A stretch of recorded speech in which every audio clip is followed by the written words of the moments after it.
Hi అండి, అందరికీ నమస్తే. నేను ఈరోజు రస్మలై తయారు చేస్తున్నాను. మంచి టేస్టీగా ఉంటుంది. స్వీట్ అంటే ఇష్టపడని వారు ఉండరు.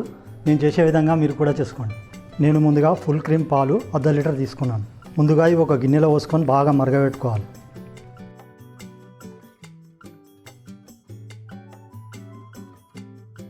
ఈ పాలను ఒక 10-15 నిమిషాలు మంచిగా ఇట్లా మరగబెట్టాలి. ఒక స్పూన్తో ఇట్లా మంచిగా కలుపుకోవాలి.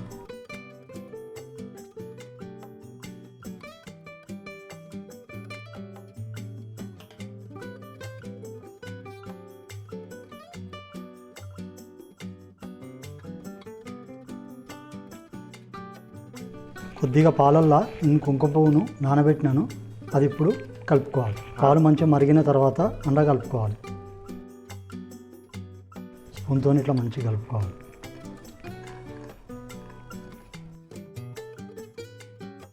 పాలు ఇట్లా మంచిగా మసులుతుంటే దాంట్లో బాదాంలు ఇట్లా సన్నగా కట్ చేసుకొని కలుపుకోవాలి. తర్వాత కాజును కూడా ఇట్లా సన్నగా కట్ చేసుకొని కలుపుకోవాలి.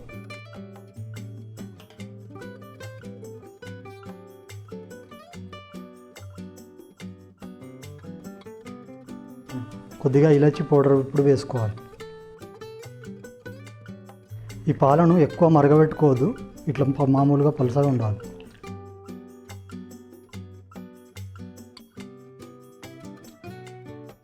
అప్పుడే మనకు రస్మలై అనేది పర్ఫెక్ట్గా వస్తుంది. దీనికి సరిపడా 1/2 కప్పు చక్కెర వేసుకోవాలి.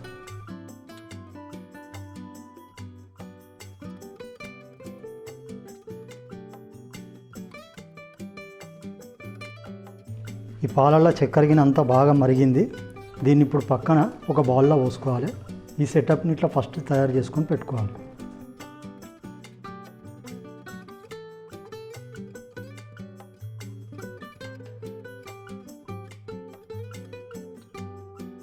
ఆ ప్రాసెస్ అయిపోయింది కదా, దాని తర్వాత ఇంకొక 1/2 లీటర్ పాలను మళ్ళీ వేడి చేసుకోవాలి.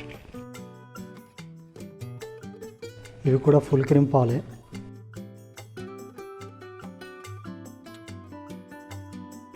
ఈ పాలను ఒక 10-12 నిమిషాలు మాత్రమే మరగబెట్టుకోవాలి, ఎక్కువ మరిగియొద్దు.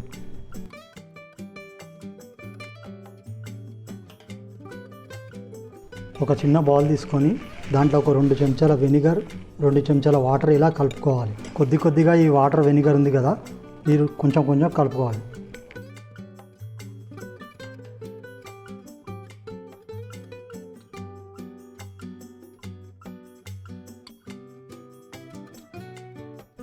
పాలు వెనిగర్ వేసిన తర్వాత ఈ విధంగా విరుగుతాయి. ఇప్పుడు ఈ విరిగిన పాలను, ఈ వెనిగర్ గ్రీన్ కలర్ ఉంది కదా, దీన్ని మనం ఒక స్టెయినర్ తీసుకొని స్టెయిన్ చేసుకోవాలి. ఒక బౌల్ తీసుకొని ఇట్లా ఒక స్టెయినర్ పెట్టుకోవాలి. దీనిపైన ఒక వైట్ క్లాత్ వేసుకొని దీన్ని ఇప్పుడు వడగట్టుకోవాలి.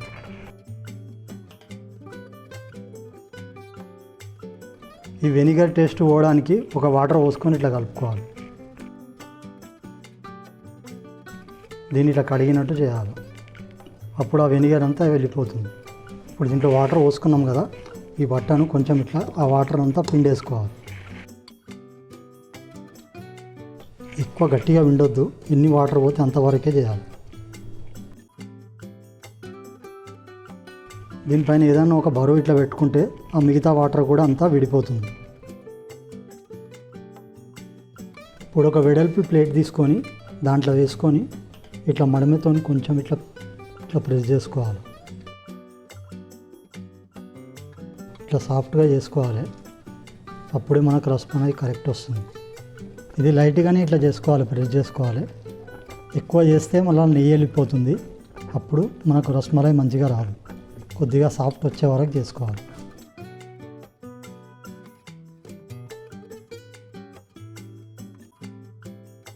ఒకసారి ఇట్లా ఇంట్లో మనం చేసుకొని తింటే మళ్ళీ స్వీట్ షాప్లోకి వెళ్ళము, ఇంట్లోనే చేసుకొని తినాలనిపిస్తుంది.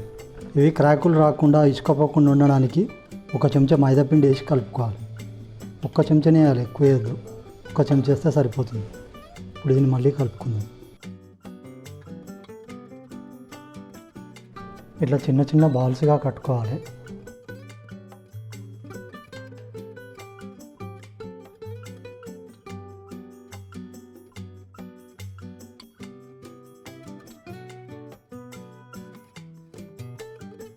ఈ విధంగా అన్ని చిన్న ముద్దలుగా చేసుకున్నాం కదా, ఈ విధంగా రెడీ చేసుకొని పక్కన పెట్టుకొని తర్వాత చక్కెర పాకం పట్టుకోవాలి.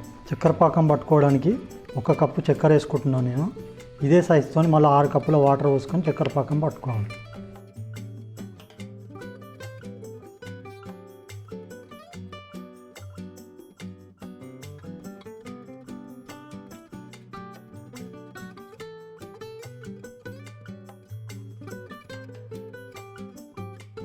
ఈ చక్కెర కరిగే వరకు మాత్రమే పెట్టుకోవాలి, పాకంలాగా చేసుకోకూడదు.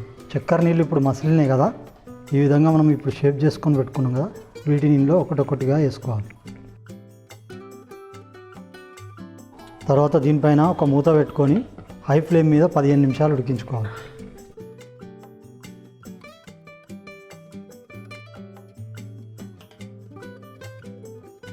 ఈ రసమలై ఇప్పుడు రెడీ అయింది. పక్కన ఒక బౌల్ తీసుకొని కొన్ని ఐస్ క్యూబ్స్ వేసుకొని దాంట్లోకి ట్రాన్స్ఫర్ చేసుకోవాలి.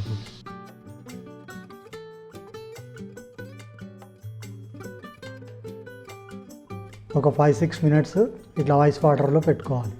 తర్వాత మనం పాలు మరిగించుకున్నాం కదా, కుంకుమ పువ్వు, డ్రై ఫ్రూట్స్ కింద వేసి దాంట్లోకి ఇప్పుడు ట్రాన్స్ఫర్ చేసుకోవాలి.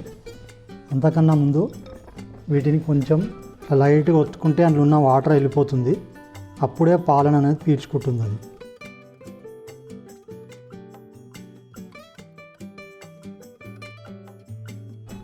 చూసారు కదా, ఇప్పుడు నేను చేసిన విధంగా చేసుకోండి. దీన్ని ఒక 2 గంటలు ఫ్రిడ్జ్లో పెట్టి సర్వ్ చేసుకొని తింటే మస్తు మజా వస్తుంది, మస్తు టేస్ట్ ఉంటుంది. కొంచెం కష్టం అవుతుంది, కొంచెం ఓపిక బట్టి చేసుకోండి, మంచిగా ఉంటుంది. స్వీట్ షాప్ వెళ్ళే అవసరం లేదు, మనం ఇంట్లోనే రెడీ చేసుకోవచ్చు, మంచి టేస్ట్ ఉంటుంది. మంచి వీడియోతో మళ్ళీ కలుస్తా. బాయ్.